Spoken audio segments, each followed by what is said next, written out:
اولین ویدیوی چالشم خوش اومدین. من خودم خیلی هیجان دارم الان و اینکه حالا این هیجان من در کنارش یه آرامش خیلی خوبی هم هست، به خاطر اینکه اولین ویدیو رو اومدم توی بندرعباس، شهر خودم، زادگاهم، دارم اینجا رکورد میکنم و در کنار خب دوستا و آدمای موفق شهرم توی بندرعباس قراره که با این بچه‌ها صحبت بکنیم. خودم خیلی هیجان دارم و میگم یه حس آرامش خیلی خوبی دارم.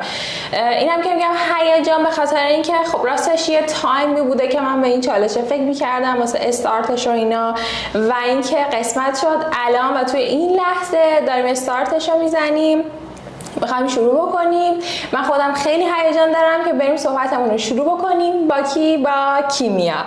کیمیا یه دختر خیلی موفقیه که توی بندرعباس داره کار میکنه، چند ساله داره کار میکنه و من میشناسمش دورا دور تا یه حدودی، ولی اینکه بدونم مثلا از ریز حالا جزئیات کارش، پروسه اینکه چطوری رفته جلو، چطوری این مسیر رو طی کرده تا به اینجا رسیده رو خب من اطلاعی ندارم و واسم خیلی جالبه. دوست دارم بشنوم از زبون خودش، همونطور که اصلا هدف ما از همین چالش ها و این ویدیوها همین هستش که بتونیم بالاخره یه نکته، یه درسی از هر کسی بگیریم واسه یه مسیر و زندگی و داستان خودمون. خب کیمیا خوش اومدی. مرسی از اینکه پذیرفتی که بیای توی این چالش. برای اولین چالشت من انتخاب کردی و کارگاه منم. مرسی. خواهش میکنم. منم خیلی خوشحالم حقیقتا اینکه پذیرفتی بیام اینجا و یه دکور خیلی خوشگلی هم اینجا داریم از کارهای بچه‌ها. خب میخوام یه معرفی کلی بکنی از خودت، هم کارت، یه معرفی کلی داشته باشی. نه حتما. من کیمیام، 27 سالمه، متولد 76م. تقریبا میشه گفت از سال 99 هست که سفالگری رو به شکل حرفه‌ای شروع کردم و حدود 3 ساله که آموزش میدم. حالا دقیق یه ذره تاریخ این برام دقیق یادم نیست که دیگه خیلی خوشحالم که اینجام. مرسی از تو، متشکرم. 3 ساله که کار میکنی؟ 3 ساله که آموزش میدم. 3 ساله که آموزش میدی. کلا چند ساله که کار میکنی؟ حدوداً فکر میکنم اگه بخوام بگم از سال 99 4 سال و خورده ای. خب بگو چطور آشنا شدی با سفالگری؟ ببین من اصلا توی مدرسه تجربی خوندم که اصلا برم که دکتر بشم. اتفاقا خواستم رشته‌ام بپرسم. برم دکتر بشم، دندون پزشک بشم، داروساز بشم که فهمیدم اصلا اشتباهه، چون مثلا آدم به اون کار نیستم. بعد دانشگاه اومدم معماری خوندم. گفتم یک رشته‌ایه که حالا هم خانواده رو به یک نوعی راضی میکنه، چرا؟ چون تو مهندس میشی، و هم یک بعد هنری داره که اون بخش روحیه من که خیلی به هنر نزدیکه رو میتونم توش تا یه حدی مثلا به اون چیزی که میخوام برسم. رفتم معماری خوندم و بعد توی این مسیر فهمیدم که نه، معماری همون چیزی نیست که من میخوام و اصلا خیلی با من فاصله داره. یه جایی بود که خیلی فکر میکردم به که اصلا من دوست دارم معماری رو ادامه بدم، این همون چیزیه که من همیشه دلم میخواسته کار کنم. وسطای دانشگاه بودی؟ وسطای دانشگاه بودم. بعد اینجوری بودم که خب دیدم هی برمیگرده عقب، هی فکر میکنه چی بوده که خیلی دلش میخواست انجام بده. تجربه داشتم. رسید به اینجا که من چقدر دلم میخواسته سفالگری کنم، یعنی چقدر از بچگی دنبال کلاس بودم توی بندرعباس و هیچ جایی نبوده که اونجوری به من تخصصی یاد بدن، هیچ فضایی نبوده برای اینکه حتی برای تفریح به اون علاقم بپردازم. دیگه این شد که خیلی با خانواده صحبت کردم، خیلی کلنجار تو راجع به اینکه آقا تو تجربی بودی، تو اومدی معماری که حالا به مثلا توی اون به آرزوات برسی، صحبت کنم که آقا من معماری رو اصلا نمیخوام و میخوام برم دنبال چیزی که دوست دارم. خلاصه بعد از کلی صحبت و اینا اوکی شد و من رفتم تهران، دوره‌های سفالگری رو اونجا کامل 0 تا 100 رو گذروندم. حالا هم دوره‌های کار، هم دوره‌های مربیگری و آموزشش رو، و از اونجا استارت خورد دیگه. خیلی خوشحالم. اینم که میگه که خیلی صحبت کردم با خانواده، قشنگ برمیگرده به نسل ما دهه 70 نسلمون اینطوری بوده که بالاخره مامان و بابامون اینجوری بودن که برو دکتر شو، برو مهندس شو، خیلی سمت کارهای هنری نمیذاشتن بریم. البته حالا من اینم بگم چیز باحالیه که من پدر و مادرم خیلی حمایتم میکنن سمت کار هنری برم ولی خودم نخواستم. یعنی این دیگه برعکس. آره برای من برعکس بود که الان دیگه حالا دارم میرم سمت هنر و اینا. خب خیلی خوب. خب این مسیر رو واسه هم ادامه میدی؟ رفتی توی تهران آموزش دیدی، بعد اومدی تو بندر چی شد؟ البته قبلش این نکته رو اضافه بکنم که فراموش کردم بگم. من اول خیلی خانواده‌ام مخالف بودم با اینکه بخوام وارد این حیطه بشم، ولی چون من خیلی زیاد آدمی بودم که کارهای مختلف رو امتحان می‌کردم. یعنی اینجوری نبود حالا مثلا یه مسیر رو برم. انقدر که کارهای مختلف رو امتحان کرده بودم و حالا نخواسته بودم، خانواده‌ام همیشه فکر می‌کردن شاید اینم اونجوری باشه برای من، یعنی بخوام برم و بعد نخوام ادامهش بدم. از این بابت بیشتر نگران بودن. ولی اونجایی که خیلی مطمئن شدن که واقعا جدی بهش فکر میکنم و براش آینده نگری دارم، یعنی جزء هدفامه، واقعا همه جوره حمایت کردن. یعنی همه جوره. اینا بگم. خب داشتی صحبت می‌کردی از ادامه مسیر سفر. بعد رفتم تهران، اونجا دوره ها رو گذروندم کامل. آدمای خیلی خوبی اونجا توی مسیرم قرار گرفتن که واقعا بهم کمک کردن. حضور ذهن ندارم دقیق بخوام بگم. آره بعد از اینکه دوره ها رو گذروندم برگشتم بندر. حالا یک فضایی رو گرفتیم برای کارگاه. البته که این فضایی که الان دارید می‌بینید نبود، یک فضایی بود که فلت بود. میتونم بگم اون زمان اونجا جایی بود که همیشه آرزوش رو داشته باشم، یعنی یک فضای فلت با پنجره‌های بزرگ. اون زمان خیلی اون فضا رو دوست داشتم، یعنی خیلی به اون چیزی که همیشه آرزوش رو داشتم نزدیک بود. اینم بگم تو پیجشون هم هست، بریم ببینین. من ویدیوهای پیجشون رو دیدم، سعی کردم میخوام با صحبت بکنم برم بیشتر ویدیو رو ببینم. خیلی فضا. حالا اینجا هم فضاش باحاله، اونم باحال بود، اینجا هم همینطور. آره هر زمان توی هر فضایی که بودیم، چون اینجا سومین کارگاهیه که الان هستیم، واقعا خوبی خودشو داشت. یعنی هر کدومش به نوعی اون چیزی بود که من همیشه می‌خواستم داشته باشم. متشکرم. بعد برگشتم بندر. اینجا حدود 6 ماه فکر میکنم اصلا پیج هم حتی نداشتم، فقط خودم کار میساختم، تمرین میکردم که حالا دستم رو قوی بکنم. همینجوری حتی سعی میکردم، هیچ کس جلوم نبود، سعی میکردم آموزش بدم، یعنی که تمرین کنم ببینم چجوری میتونم آموزش بدم، چجوری بهتره. خودم امتحان میکردم و خب بعد از 6 ماه پیج کارگاه رو انداختم. و بهشون میگم که اولش کسایی که خیلی حمایت هم کردن و خیلی فالوم کردن دوستان بودن و فامیل. یعنی اول که همیشه براتم همیشه آدم اولین مشتریاش، اولین کسایی که حمایتش میکنن دوستا و فامیلاشونن.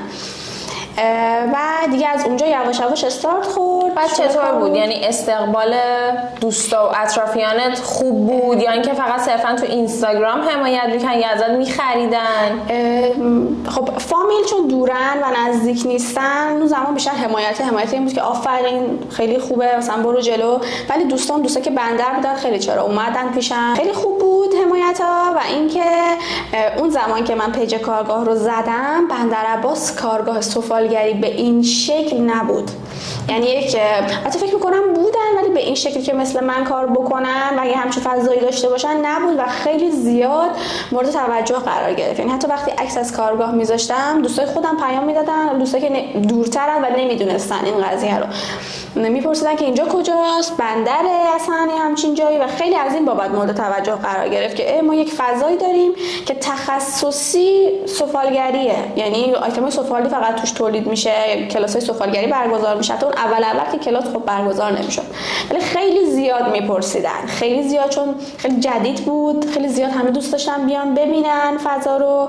خیلی خوب بود خیلی. یعنی از طریق همون اینستاگرام خیلی تو بندرم مثلا مشتاق شده بودن حالا بیان کارگاه. و حتی استادای خودم توی دانشگاه وقتی دیده بودن که این کارو شروع کردم خیلی ازم حمایت کردن. استادایی که به من معماری یاد داده بودن ولی وقتی دیدن که سفالگری رو شروع کردم واقعا ازم حمایت کردن. حالا به شکلی که توی صفحاتشون که خب پربازدیدتر از صفحه من بود، من شروع کرده بودم 100 نفر شاید فالوم کرده بودن از دوست و فامیل، برام استوری گذاشتن، منو معرفی کردن و خب خیلی این برام لذت بخش بود. چقدر خوب. من استادام حتی نه من اسمشون رو یادمه، نه اونا اسم من استاد خیلی خوبی داشتم توی معماری و هنوزم باهاشون به نوعی در ارتباط هستم. خیلی استادای خوبی داشتم چون من تو معماری هم جزو کسایی بودم که درسم میتونم بگم خوب بود، یعنی جزو دانشجوهای بودم. آره چه باحال. همین هنوزم تو مدرسه هم همینطور؟ تو مدرسه که آره خیلی اونجا هم خیلی اون زمان میل به برتری خیلی زیادی داشتم و این کمالگرایی اذیتم میکرد. ببین چون مثلا هر کسی یک ظرفیتی داره، حالا ممکن بود واقعا یکی از من بهتر باشه توی اون درس، من خودم واقعا اذیت میکردم که برسم به اون، یعنی نمیرسیدم به اینکه خودم رو تقویت کنم، خودم میخواستم بیام از اون رد بشم، از نفر اول رد بشم. الان خدا شکر این اخلاقو ندارم، میدونم شاید من توی چیزی ممکنه خوب نباشم و توی چیز دیگه خیلی بهتر باشم. اصلا این چیزی که میگی واقعا به اینم برمیگرده که همون تروماهای کودکیمون که چون خیلی از باز نسل ما اینطورین که کمال طلب یا حالا میگن اسم دیگهش اسم بهترش کاملگراییه، اینکه بخوای کامل باشی. آره ولی خب به نظر من، یعنی من چیزی که نظرم هم نیست، یعنی اصلا اینجوریه که چیزی که آگاه هستم ازش اینه که واقعا الان تاپ ترین کارگاه هستی تو بندر عباس. چکرم که نظر لطفته اینجوری میبینی اینجا رو. واقعا همیشه تلاش کردم، حالا اینکه میگم تلاش کردم همه تلاش ها تنهایی نیست، یعنی حالا کارگاه شما دارید منو میبینید اینجا با من داره صحبت میشه، ولی توی پشت صحنه آدم هایی توی کارگاه حضور دارن که خیلی تلاش هاشون به من خیلی توی مسیر کمک کرده. یعنی که الان شما سانی رو این شکلی میبینید به من میگید که جزء کارگاه های تاپ بندری به واسطه حالا تلاش های افرادی هم هست که در کنار منن. حالا یکی از اون افراد هانیه است که پشت صحنه فعالیت میکنه.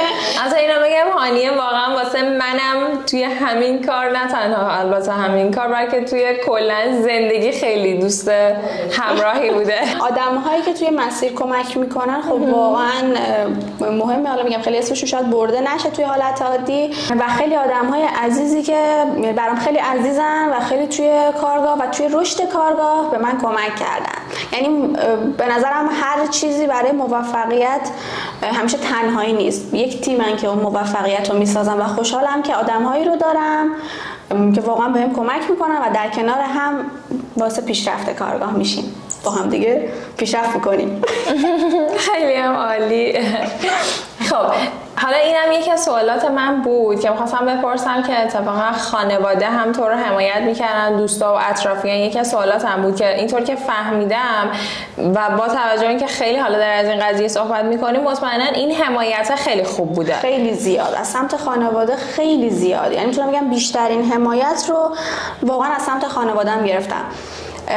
همیشه از روز اول جوری با من صحبت کردن، وقتی که فهمیدن جدیم توی این کار، همیشه جوری با من صحبت کردن که تو حالا خانواده ایرانی البته اینجوری هستن که تو بهترین سفالگر خواهی شد. یعنی نه با شک، با اینکه تو حالا ممکنه بشه ممکنه نشه، تو بهترین سفالگر میشی، تو بهترین مثلا فلان میشی. تو همین باوری که به تو میدن باعث میشه تو با انگیزه تر تلاش بکنی. البته من بهترین سفالگر نیستم، من بهترین نیستم، دارم یاد میگیرم، هممون داریم یاد میگیریم، ولی حداقل اینه که این حمایت رو پشتم حس میکنم همیشه.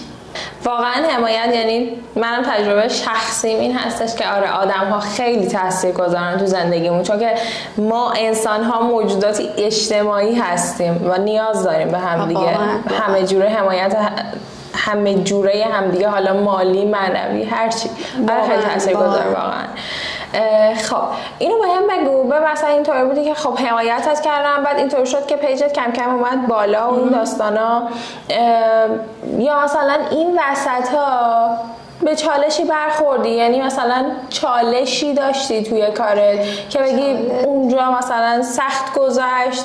آره. یه ذره به من یادمه، من خب کوره که خریده بودم برای کارگاه تا حالا اصلا باهاش کار نکرده بودم، اصلا نمیدونستم چه جوریه. اون موقع آشنایی داشتم تا یه حدودی، ولی تا حالا خودم نه کوره روشن کرده بودم، نه حتی خودم چیده بودم وقتی می‌خواستم امتحان کنم، فقط دیده بودم.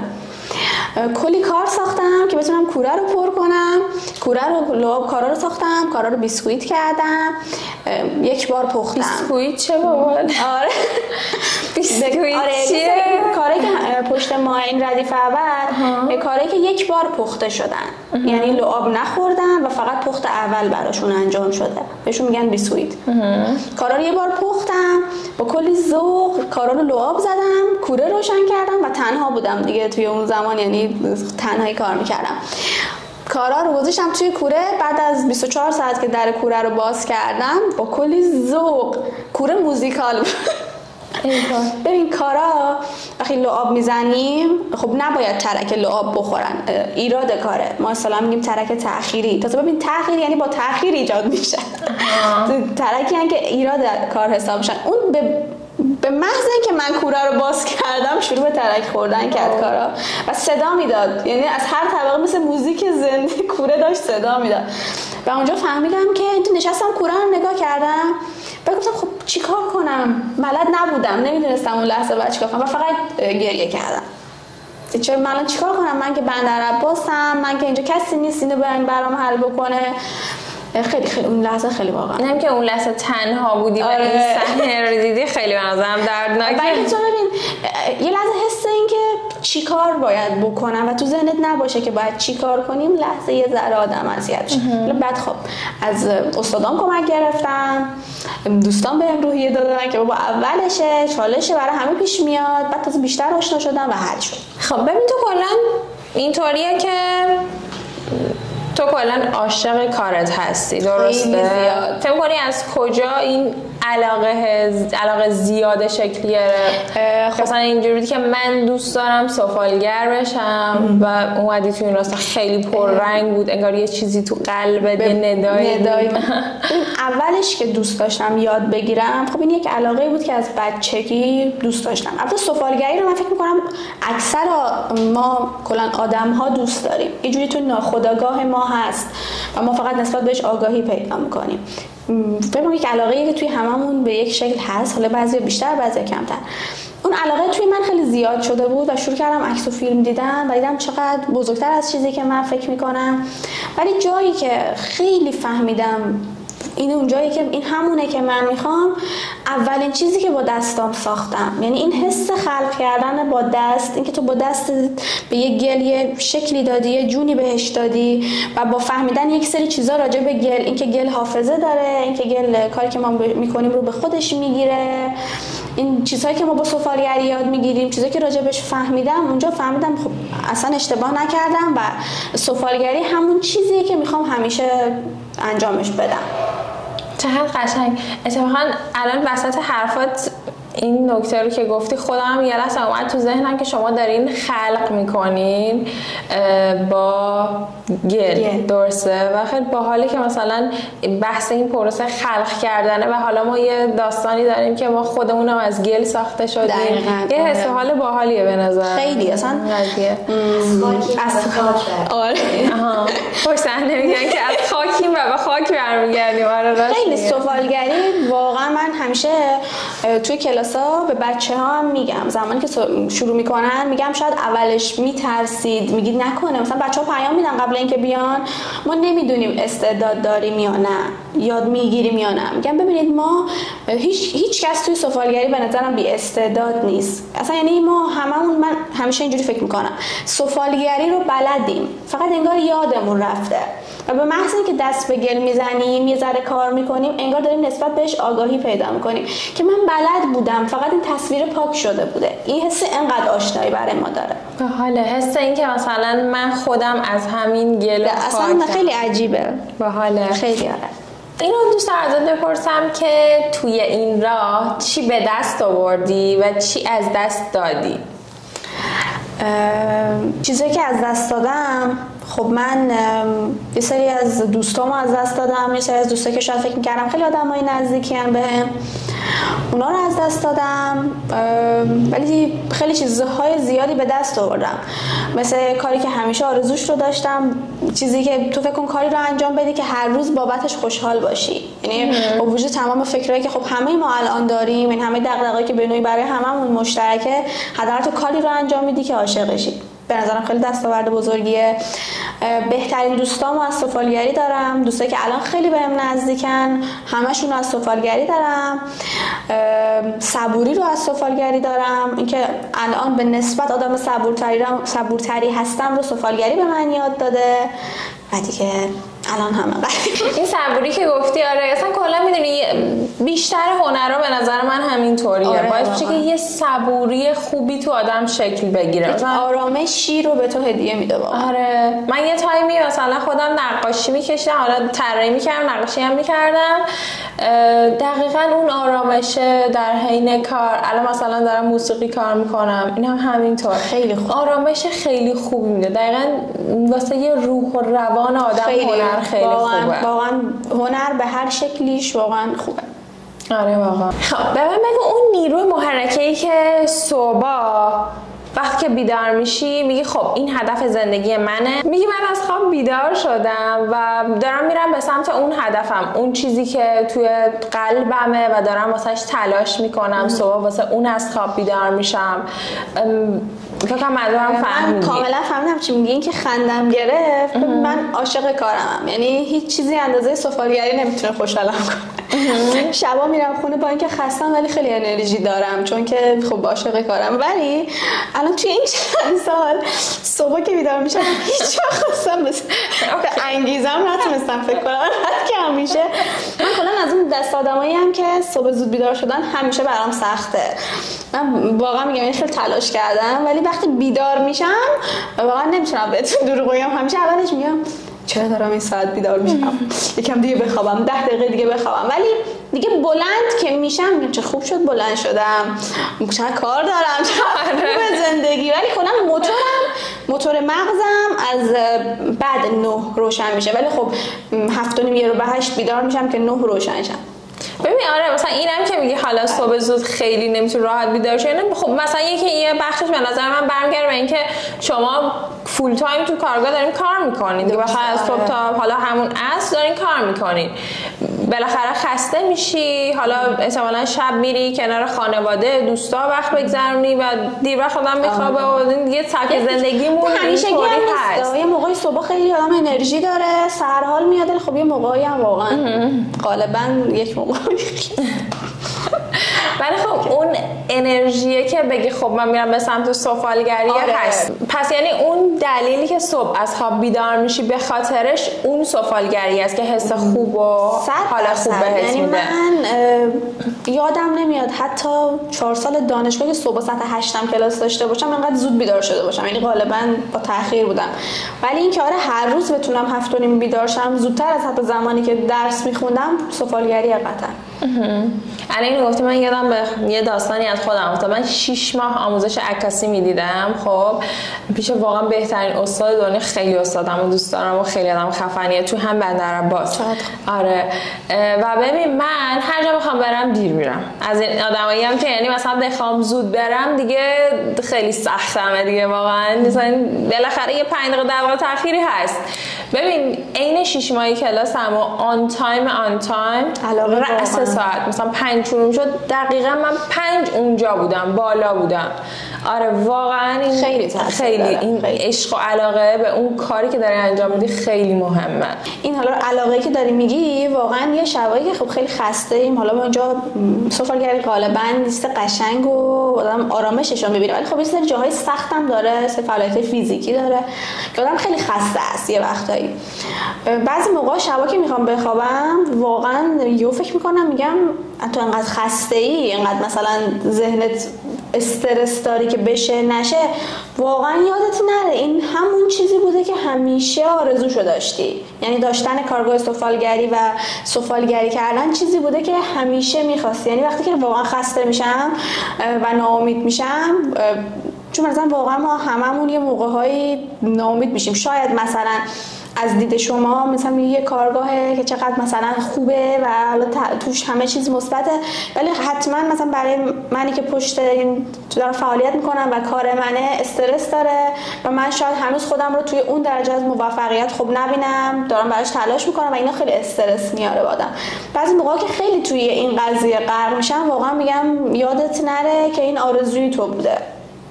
این خیلی کمکم میکنه. این که گفتیم بالا پایین میشیم، حقیقتا یه داغ دلم تازه شد سر یه قضیه. ما دخترها واقعا به واسطه هورمونامون خیلی حال روحیم بالا پایین میشه.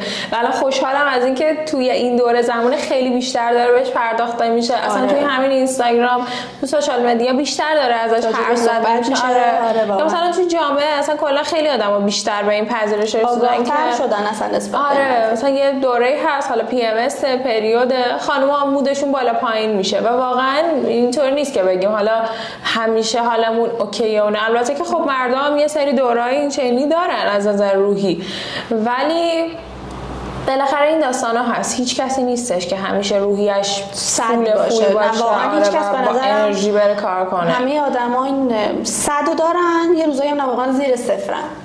آره طبیعیه.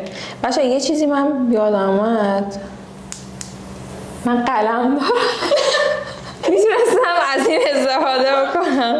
خب توی این مسیر بزرگترین ترس و بزرگترین حسرت تو چیه؟ میتونی ترس و حسرت رو یکی بکنی، میتونی جدا اینا رو در نظر بگیری. خودت دیده چطوریه؟ یه سال سخته. آره میدونم واقعا سخته. آره. بزرگترین ترس بخوام بگم بعد از بخشید بعد از اینکه یه مقدار نشست فکر کرد، چون واقعا خیلی سختیه.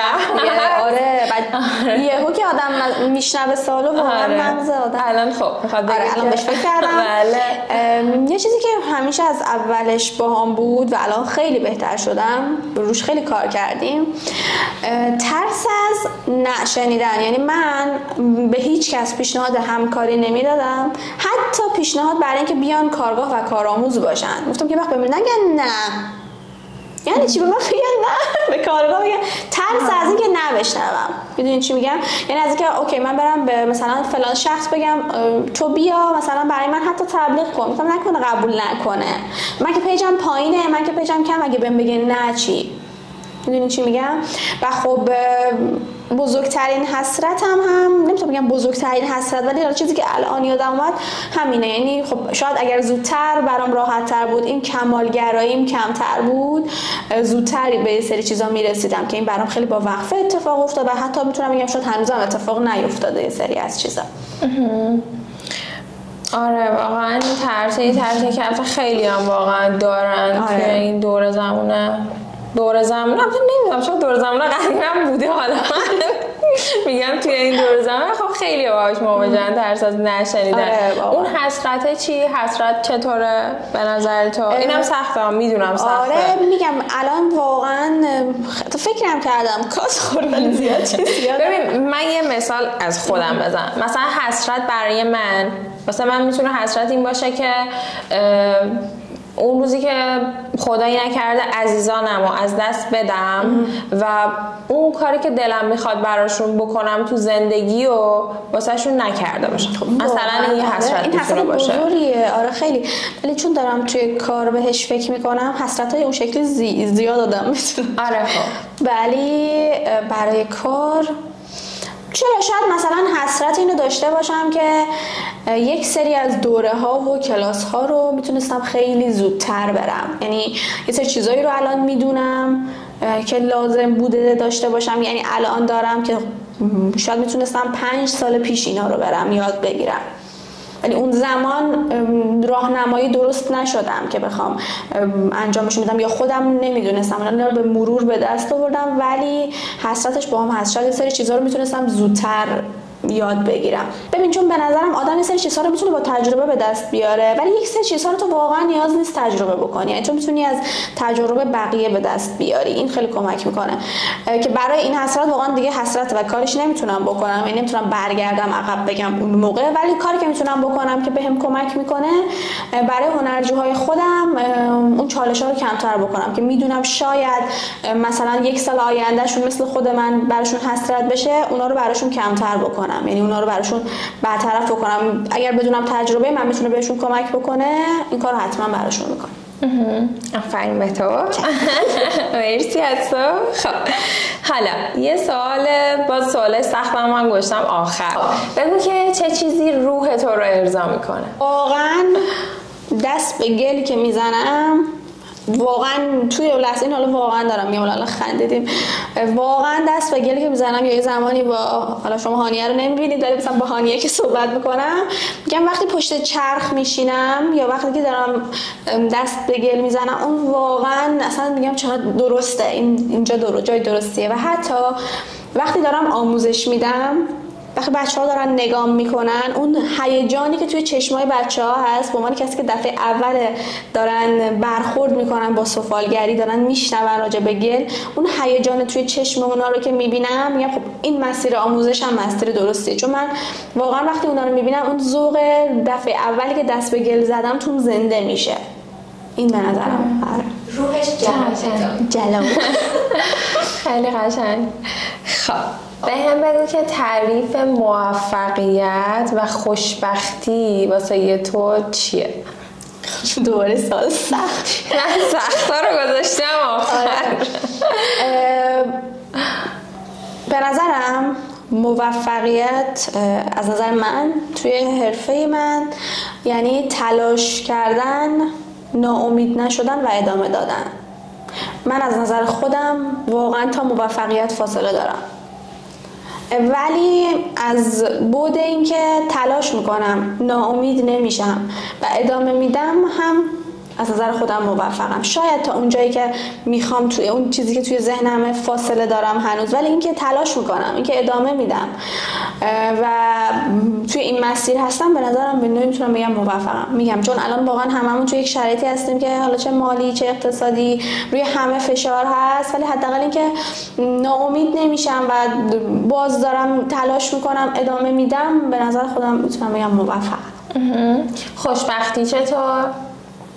ببین خوشبختی، من کلا حالا بچه‌ای که منو میشناسن مثلا میدونن من کلا آدمیم که غالبا احساس خوشبختی میکنم. یعنی اینکه صبح بیدار میشم، اینکه مثلا میام در کارگاه رو باز میکنم، میام توی این محیط میگم آهای چقدر من خوشبختم سر کارم. اینکه آدمایی که دوستشون دارم رو کنارم دارم میگم چقدر من خوشبختم. اصلا اول صبح که مثلا بیدار میشم، خانواده واقعا میگم از چشمم رو باز میکنم میگم نکات مثبت رو سعی میکنم ببینم. البته که دائمی نیست، یعنی نمیگم همیشه خیلی خودم رو خوشبخت میبینم، ولی غالبا اینجوریم. یعنی با چیزهای کوچیک احساس خوشبختی میکنم. اینکه میرم یه بستنی میخورم میگم وای چقدر میتونم بس چقدر خوشمزه است، چقدر خوشبختم استیک حال رویم. و اینکه مثلا همه چیز واقعا احساس خوشبختی رو دارم. اول از همه سلامتی، واقعا که سالمم، به نظرم خوشبختم که خانواده‌ام سالمن، خوشبختم دوستام کنارمن، کاری که دوست دارم رو میکنم، حالا بقیه‌اش هم تلاش میکنم به دست میارم، اینجوری بیشتر فکر میکنم. ولی خب واقعا یه روزایی هم احساس خوشبختی ندارم. نه واقعا به نظرم آدم یه روزایی احساس خوشبختی نداره.